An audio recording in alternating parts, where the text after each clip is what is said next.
Greetings everybody, Dustin back with another Listening Room album review. Today we are going to be taking a look at the third release from Michigan blues rock band Greta Van Fleet, released last Friday, April 16th on Lava Republic. It is the Battle at Garden's Gate. You guys probably familiar with this band by now. Formed in 2012 in Frankenmuth, Michigan, by the brothers Josh, Jake, and Sam Kiska, along with Danny Wagner on the drums. 2017, the band released their debut EP, Black Smoke Rises, and then later that year, the songs from that EP were combined with 4 new songs, released as an album called From the Fires.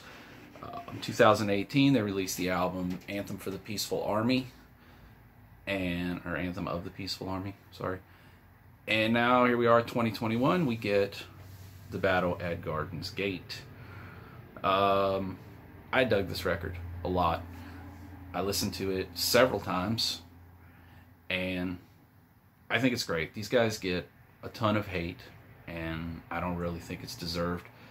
There are plenty of bands throughout history who wear their influences on their sleeve, some more subtly than others, but these kids are obviously big fans of bombastic, loud 70s rock and roll, and it comes through.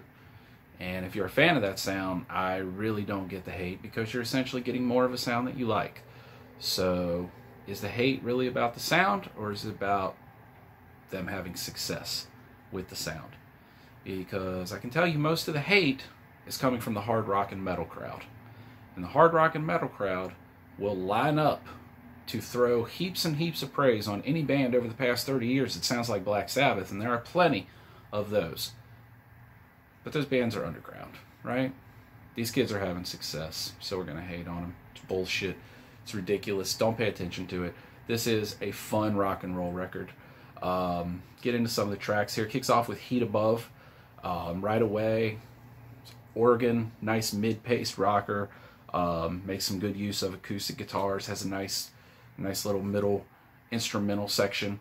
The first single from the record, track 2, My Way Soon, is one of my favorite tracks on the record. It's really fun and just sounds like one of those songs that you could totally hear in the summertime coming from a car stereo. It just has that kind of open road, freeing kind of vibe to it. It's a lot of fun. Broken Bells, track 3, is one of the first of a few tracks on here that could be called epics. Kind of has this soft, kind of mystical opening with these moody verses and these big choruses backed up by a lot of strings and acoustic guitar. Nice little acoustic break in the song around 3 minutes before we hear a great guitar solo from Jake Kiska. And Built by Nations, track, where we at? Track 4, Built by Nations. Nice mid-paced rocker, a lot of groove. There are some tasty Jimmy Page-esque riffs on this one that I really dug. Age of Machine, track 5, is probably my favorite song on the record. It has this kind of woozy, hypnotic kind of feel to it. Some nice pick guitars on it.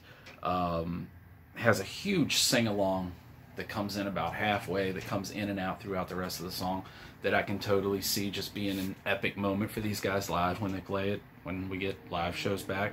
Fingers crossed. I've heard some shows being announced for this summer. We're one step closer, y'all. Ain't it great? But yeah, Age of Machine, fantastic song. Probably my favorite on the record.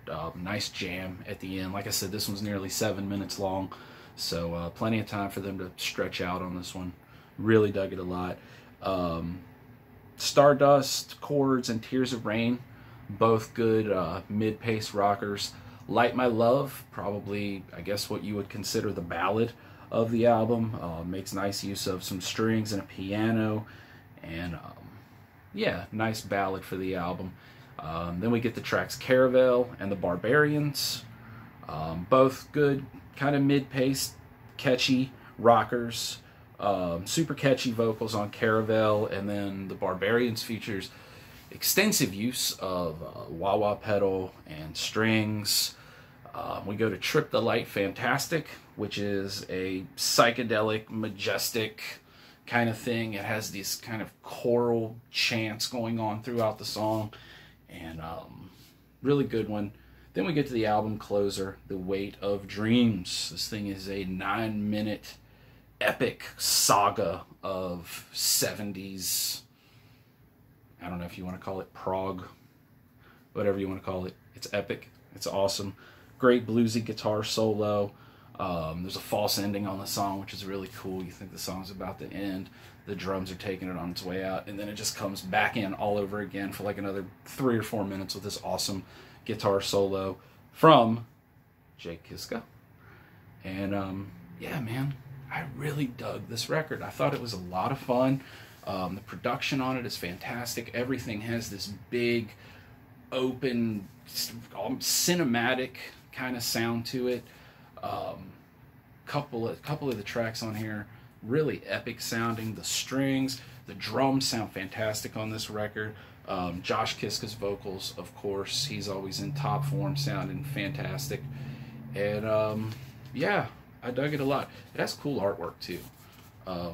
If you're into vinyl, you might want to look at picking up some of the different variants. I know there's some different colors floating around out there, but the booklet features a lot of artwork that's similar to this too.